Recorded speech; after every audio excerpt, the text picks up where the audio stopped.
नमस्कार। वैसे ही 2020 में बुरी खबरों की कोई कमी नहीं थी और आज एक और बुरी खबर हम सबके सामने आई जब सुशांत सिंह राजपूत की मृत्यु हुई है उनके फ्लैट में मुंबई में। कहा जा रहा है कि उन्होंने सुसाइड की है और मुंबई पुलिस अब तहकीकात कर रही है। और ये सब एक ऐसे दिन में जब कोरोना वायरस पर भी सबकी नजरें अभी भी हैं। आज अमित शाह और अरविंद केजरीवाल के बीच में मीटिंग हुई। उसके बाद कई निर्णय लिए गए, कई फैसले लिए गए कि दिल्ली में कोरोना वायरस से कैसे लड़ा जा सकता है। पर मुझे लगता है कि देश की निगाहें और देश के ख्याल अभी सुशांत सिंह राजपूत के साथ ही हैं। उन्होंने इतने सारे बहुत अच्छे रोल्स किए थे जिन्होंने पूरे देश को एक तरह से छू लिया था। बॉलीवुड से बेहद चौंकाने वाली खबर है। मशहूर और लोकप्रिय एक्टर सुशांत सिंह राजपूत ने खुदकुशी कर ली है।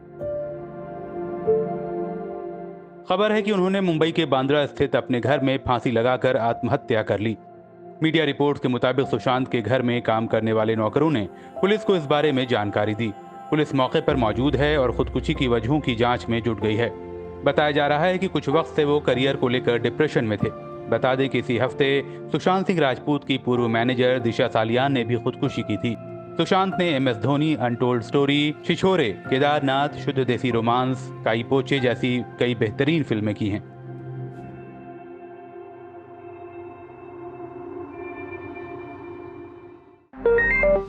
अभिनेता सुशांत सिंह राजपूत के निधन पर राजनीति जगत में भी शोक की लहर है। प्रधानमंत्री नरेंद्र मोदी ने भी सुशांत सिंह के निधन पर दुख जताया है। उन्होंने ट्वीट कर लिखा कि सुशांत सिंह राजपूत एक प्रतिभाशाली युवा अभिनेता बहुत जल्दी चले गए। उनके टीवी और फिल्मों के अभिनय ने कई लोगों को प्रेरित किया। कई यादगार परफॉर्मेंसेस वो अपने पीछे छोड़ गए। उनके निधन से स्तब्ध हूँ। उनके परिवार और प्रशंसकों के साथ मेरी संवेदनाएं हैं। ओम शांति। वहीं कांग्रेस अध्यक्ष सोनिया गांधी ने भी सुशांत सिंह राजपूत के निधन पर दुख जताया। महाराष्ट्र के मुख्यमंत्री उद्धव ठाकरे और दिल्ली के CM अरविंद केजरीवाल ने भी सुशांत के निधन पर शोक जताया है।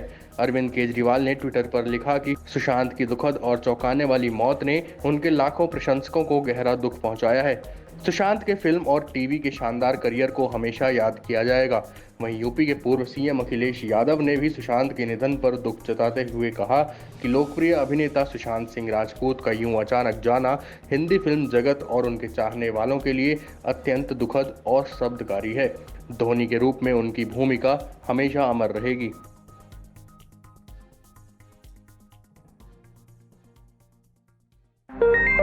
बॉलीवुड अभिनेता सुशांत सिंह राजपूत के यूं अचानक खुदकुशी करने पर बॉलीवुड समेत हर क्षेत्र के लोग सदमे में हैं। अभिनेता अक्षय कुमार ने ट्वीट कर लिखा कि इस घटना को जानने के बाद मुझे गहरा सदमा लगा है और मैं निशब्द हूं। अभिनेता संजय दत्त ने भी ट्विटर पर लिखा कि सुशांत की मौत की खबर सुनकर मैं स्तब्ध हूं और मेरी संवेदनाएं उनके परिवार के साथ हैं। संजय के अलावा उनकी बहन और पूर्व सांसद प्रिया दत्त ने भी ट्वीट कर सुशांत के निधन पर दुख जताया है। अन्य राजनेताओं में पंजाब के CM कैप्टन अमरिंदर सिंह और केंद्रीय मंत्री स्मृति ईरानी ने भी इस घटना को निशब्द करने वाला बताया है। वहीं खेल जगत की बात करें तो पूर्व केंद्रीय मंत्री राज्यवर्धन सिंह राठौर और मोहम्मद कैफ ने भी उनके अचानक से यूं जाने पर दुख प्रकट किया है। बेहतरीन एक्टर, उम्दा डांसर, स्पेस साइंस में दिलचस्पी रखने वाला इंजीनियर और भावी अंतरिक्ष यात्री, लेकिन वक्त से बहुत पहले ही जिंदगी और फिल्मी सफर के पहले पड़ाव में ही सुशांत सिंह राजपूत ने इस दुनिया को क्विट कर दिया। उन्होंने अपने घर में फांसी लगाकर खुदकुशी कर ली। 21 जनवरी 1986 को पटना में जन्मे सुशांत ने टेलीविजन से लेकर फिल्मों तक हर जगह अपनी एक्टिंग का लोहा मनवाया। दिल्ली कॉलेज ऑफ इंजीनियरिंग में पढ़ाई कर रहे सुशांत का तब से ही पर्दे पर आने का क्रेज था और उन्होंने उस दौर में ही श्याम मगदावर के डांस ग्रुप से इस सफर की शुरुआत की। 2008 में टीवी सीरियल्स किस देश में है मेरा दिल और पवित्र रिश्ता के जरिए उन्होंने अपनी पहचान बनाई। साल 2013 में सुशांत ने काई पोचे से अपना फिल्मी करियर शुरू किया। फिर उन्होंने Shuddh Desi romance, detective Byomkesh Bakshi, PK, MS Dhoni, the untold story जैसी फिल्मों से लाखों लोगों को अपना दीवाना बना दिया। सुशांत ने जिस अंदाज में धोनी के किरदार को पर्दे पर जिया, उसने उन्हें बड़ी शोहरत दिलाई और क्रिटिक्स से भी सराहना मिली। जिस सहजता से सुशांत हर किरदार को जीवित करते थे वो वाकई काबिले तारीफ था। धोनी एंड अनटोल्ड स्टोरी के बाद फिल्म छिछोरे उनके करियर की बड़ी हिट रही, जिसने 100 करोड़ से ज्यादा कमाए। सारा अली खान के साथ आई उनकी फिल्म केदारनाथ की भी काफी तारीफ हुई थी। हालांकि बॉक्स ऑफिस पर उसने वो कमाल नहीं दिखाया जिसकी की उम्मीद थी। सुशांत की आखिरी फिल्म मुकेश छाबड़ा की फिल्म दिल बेचारे होगी, जो इस साल रिलीज होनी है।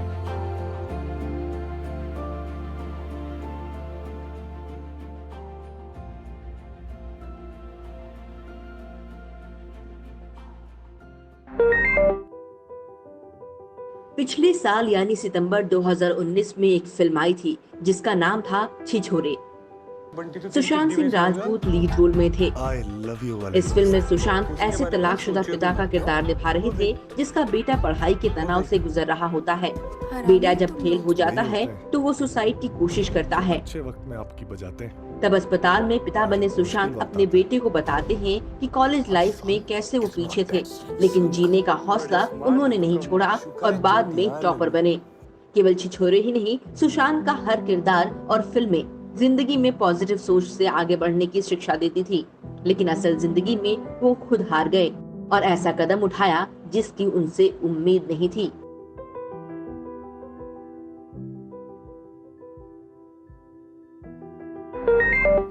एक्टर सुशांत सिंह राजपूत अब इस दुनिया में नहीं रहे, लेकिन वो बीते कुछ दिनों से सोशल मीडिया पर एक्टिव थे। उन्होंने आखिरी पोस्ट अपनी मां के नाम लिखा था। भावुक पोस्ट में सुशांत ने लिखा था, आंसुओं से वाष्पित होता अतीत, मुस्कुराहट के एक आर्क को उकेरते सपने और एक क्षणभंगुर जीवन, दोनों के बीच बातचीत। बता दें, जब सुशांत 16 साल के थे तभी उनकी मां चल बसी थी। वो अपनी मां के बेहद करीब थे। सुशांत कई बार सोशल मीडिया पर मां के प्रति अपने स्नेह और प्रेम को जाहिर कर चुके थे। दिल्ली में कोरोना के बढ़ते मामलों और बिगड़ते हालात को लेकर रविवार को गृह मंत्री अमित शाह और स्वास्थ्य मंत्री हर्षवर्धन ने दिल्ली के सीएम अरविंद केजरीवाल और एलजी अनिल बैजल के साथ बैठक की। इसमें संक्रमण को रोकने पर कई अहम फैसले लिए गए। बैठक में क्वारंटीन सेंटर बढ़ाने पर चर्चा हुई। बेड की कमी के मद्देनजर केंद्र ने 500 रेलवे कोच दिल्ली को देने का फैसला किया है, जो सभी सुविधाओं से लैस होंगे। ये फैसला लिया गया कि अगले 2 दिन में कोरोना की टेस्टिंग को बढ़ाकर 2 गुना और 6 दिन बाद 3 गुना कर दिया जाएगा। दिल्ली के छोटे अस्पतालों तक कोरोना की सही जानकारी और दिशा निर्देश देने के लिए सरकार ने एम्स में टेलीफोनिक गाइडेंस के लिए वरिष्ठ डॉक्टर्स की एक कमेटी बनाने का फैसला लिया है। अमित शाह ने ट्वीट कर बताया कि दिल्ली सरकार को इस महामारी से लड़ने के लिए आवश्यक संसाधन जैसे oxygen cylinder, ventilator, pulse oximeter समेत दूसरी चीजें भी उपलब्ध कराई जाएंगी।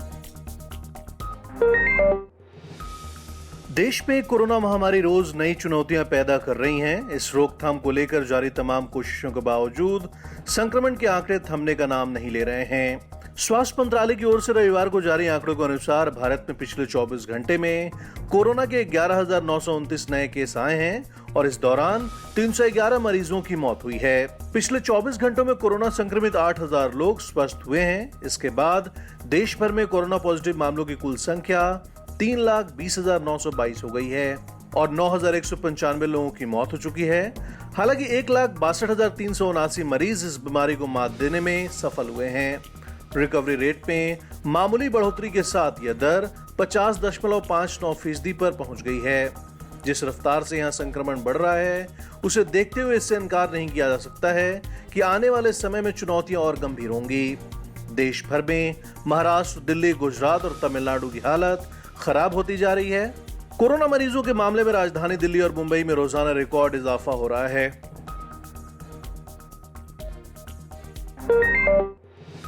देश में कोरोना संक्रमण के बढ़ते मामलों के बीच राजस्थान से एक राहत की खबर आई है। यहां कोरोना से ठीक होने वाले मरीजों का आंकड़ा तेजी से बढ़ रहा है। राजस्थान में अब कोरोना वायरस से ठीक हुए लोगों की रिकवरी रेट 75% से ज्यादा हो चुकी है। राजस्थान में कोरोना मरीजों को हर संभव इलाज की व्यवस्था की जा रही है और एक्टिव केसों पर लगाम लगाई जा रही है। पिछले 15 दिनों से यहां एक्टिव मरीजों की संख्या 3,000 से कम है। यहां हर 4 में से 3 मरीजों का इलाज किया जा चुका है। शनिवार को बीते 24 घंटे में राज्य में 333 नए मरीज सामने आए हैं, जिसके साथ ही राज्य में कुल संक्रमितों की संख्या 12,401 पहुंच गई है, जबकि इस वायरस से अब तक 282 लोग जान गंवा चुके हैं। जैसे जैसे कोरोना का कहर बढ़ रहा है, नए नए रिसर्च सामने आ रहे हैं। इसी बीच आईआईटी मुंबई की एक रिपोर्ट में मॉनसून के साथ ही कोरोना का संक्रमण और तेजी से बढ़ने की आशंका जताई गई है। इस रिपोर्ट में दावा किया गया है कि ह्यूमिडिटी यानी नमी बढ़ने पर वातावरण में कोरोना वायरस अधिक समय तक जिंदा रह सकता है। इस स्टडी को IIT मुंबई के 2 प्रोफेसरों रजनीश भारद्वाज और अमित अग्रवाल ने तैयार किया है। इनका मानना है कि अधिक तापमान और कम नमी की वजह से खांसी या छींक के ड्रॉपलेट सूखने में कम समय लगता है, लेकिन मॉनसून के दौरान नमी रहेगी और लोगों की खांसी सूखने में ज्यादा वक्त लगेगा। वैज्ञानिकों का कहना है कि मुंबई, कोलकाता, गोवा जैसे शहर डेंजर जोन में हैं। दिल्ली में कोरोना के बढ़ते मामलों के बीच अब यहां एक बार फिर लॉकडाउन लगाने की चर्चा तेज हो गई है। साथ ही सरकारी अस्पतालों में इलाज के लिए मारामारी और प्राइवेट में महंगे इलाज से लोग परेशान हैं। इस कारण दिल्ली में रह रहे यूपी, बिहार के कई लोग घर वापस लौटने लगे हैं। यमुना एक्सप्रेसवे पर अचानक बढ़ी गाड़ियों की संख्या से इस बात का अंदाजा लगाया जा रहा है। पिछले 3 दिनों में यमुना एक्सप्रेसवे से 50,000 से ज्यादा वाहन गुजर चुके हैं और इनमें 70% गाड़ियां दिल्ली की तरफ से आने वाली हैं। दरअसल एक्सपर्ट ने जून के आखिर और जुलाई में कोरोना का प्रकोप बढ़ने का अनुमान जताया था। इसी बीच ये चर्चा तेज हो गई है कि 15 जून से दिल्ली का बॉर्डर सील किया जा सकता है और इसी के मद्देनजर लोगों ने घर लौटना शुरू कर दिया है। कोरोना वायरस के बढ़ते मामलों को देखते हुए सऊदी अरब प्रशासन हज यात्रा को रद्द करने पर विचार कर रहा है। सऊदी अरब के हज मंत्रालय और उमराह के एक वरिष्ठ अधिकारी ने ब्रिटिश अखबार फाइनेंशियल टाइम्स को बताया कि 1932 में किंगडम की स्थापना के बाद से पहली बार हज का सीजन रद्द करने पर सऊदी अरब के अधिकारी विचार कर रहे हैं। अधिकारी ने कहा कि मामले का सावधानीपूर्वक अध्ययन किया गया है और अलग अलग पहलुओं पर विचार किया जा रहा है। इस संबंध में 1 हफ्ते के भीतर औपचारिक निर्णय लिया जाएगा। सऊदी अरब के स्वास्थ्य मंत्रालय के मुताबिक पिछले 24 घंटे में 3921 नए मामलों के बाद देश में कुल 1,19,942 कोरोना वायरस मामलों की पुष्टि हुई है। मरने वालों का आंकड़ा 893 है। दरअसल यह तीर्थ यात्रा इस साल जुलाई के अंत में निर्धारित की गई थी। इसे दुनिया में सबसे बड़ी धार्मिक यात्राओं में से एक माना जाता है, जिसमें 20 लाख से ज्यादा श्रद्धालु भाग लेते हैं।